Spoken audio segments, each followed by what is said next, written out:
बिस्मिल्लाहिर्रहमानिर्रहीम। अस्सलाम वालेकुम। मैं हूँ फ़ाखरा सज्जाद और आज बन रही है बहुत ही क्रीमी मज़ेदार हमारी रबड़ी गजरेला खीर। बहुत ही टेस्टी बनती है और ये दावतों के लिए बहुत ही परफेक्ट रेसिपी है, आसान भी है और टेस्ट में तो क्या बात है, बहुत ही लाजवाब। क्रीमी ये गजरेला रबड़ी खीर किस तरीके से बनती है, हम आज आपसे step by step complete recipe share करने वाले हैं। तो वीडियो को लास्ट तक ज़रूर देखिएगा और अगर आपने मेरा चैनल सब्सक्राइब नहीं किया तो प्लीज़ मेरे चैनल को ज़रूर सब्सक्राइब कर लें। अच्छा जी, खीर मैं बना रही हूँ 2.5 लीटर दूध के साथ और उसके लिए आपने आधा किलो गाजर लेकर कद्दूकस कर लेना है। ज़्यादा गाजरें नहीं लीजिएगा, 2.5 किलो दूध के लिए सिर्फ आधा किलो गाजर ही लेंगे। और चावल कितने लेंगे, 6 खाने के चम्मच, 6 टेबल स्पून आपने टोटा चावल या फिर साबुत चावल जो भी लेने हैं, लेकिन इनको 1 कप पानी में कम से कम 2 घंटे के लिए तो आपने लाजमी भिगोना है। अगर तो साबुत चावल ले रहे हैं तो उनको भिगोने के बाद हाथों से मसल कर आप पीस लीजिए, टोटा है तो बेस्ट है। और अक्सर लोग चावल डालने में एक गलती कर देते हैं। वो क्या गलती होती है कि अक्सर लोग क्या करते हैं, चावल का पाउडर या फिर चावलों को पानी में ग्राइंड करके वो डाल देते हैं।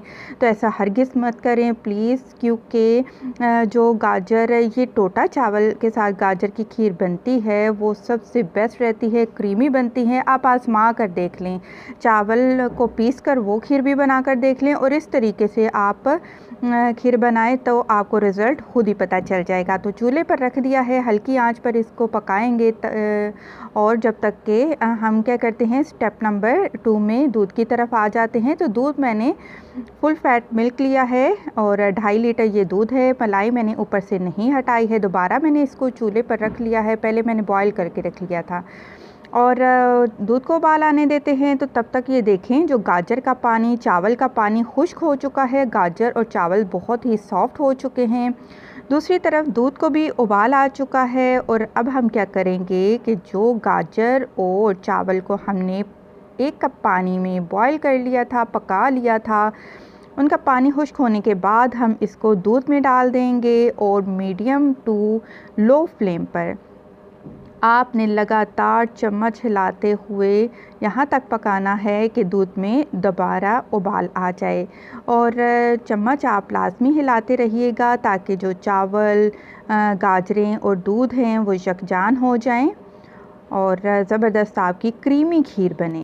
खीर को पकते हुए आधा घंटा गुजर चुका है, काफ़ी गाढ़ी हो चुकी है, लेकिन अभी इतनी भी गाढ़ी नहीं हुई है। अब इसमें डालते हैं वो सीक्रेट इंग्रेडिएंट जिससे कि आपकी रबड़ी खीर तैयार होगी। ये है जी कंडेंस मिल्क। 1 कप आपने कंडेंस मिल्क लेना है और वो चीनी की जगह आपने कंडेंस मिल्क डाल देना है और इससे आपकी बहुत ही मज़े की रबड़ी गजरेला खीर बनकर तैयार हो जाएगी। खीर को हमने इतना पकाया है कि इस कदर ये गाढ़ी हो चुकी है कि क्या करना है कि जब आपको लगे कि इसकी छींटें उछल के आप तक आना शुरू हो जाएं तो समझ जाएं खीर आपकी तैयार है। चूल्हा बंद कर दें उस स्टेज पर और इसमें डाल दिया है हमने केवड़ा वाटर। मैंने केवड़ा एसेंस नहीं डाला, केवड़ा वाटर डाला है। इसमें कोई भी हम तेज़ खुशबू जैसे कि इलायची, केवड़ा एसेंस वगैरह नहीं डालेंगे। या तो आप रोज़ वाटर डाल लें और या फिर आप केवड़ा वाटर डाल लें। 2 खाने के चम्मच केवड़ा वाटर डाल दिया था और इसको मैंने रूम टेम्परेचर पर ठंडा कर लिया है। अब सर्विंग बाउल में डालेंगे और गार्निशिंग के लिए मैंने थोड़े से पिस्ता लिए हैं। वैसे तो गाजर की जो खीर है वो बग़ैर ये ड्राई फ्रूट्स के ही बहुत ही मज़े की लगती है, लेकिन फिर भी हमने गार्निशिंग की है थोड़ी सी, बहुत ही मज़े की बनती है। बहुत ही परफेक्ट रेसिपी मैंने आपके साथ शेयर की है। पूरी उम्मीद है कि आज की ये रेसिपी आपको ज़रूर पसंद आएगी। जाते जाते मेरी वीडियो को ज़रूर लाइक करें, मेरे चैनल को सब्सक्राइब करें। खुश रहें, दुआ में याद रखें। अल्लाह हाफ़िज़।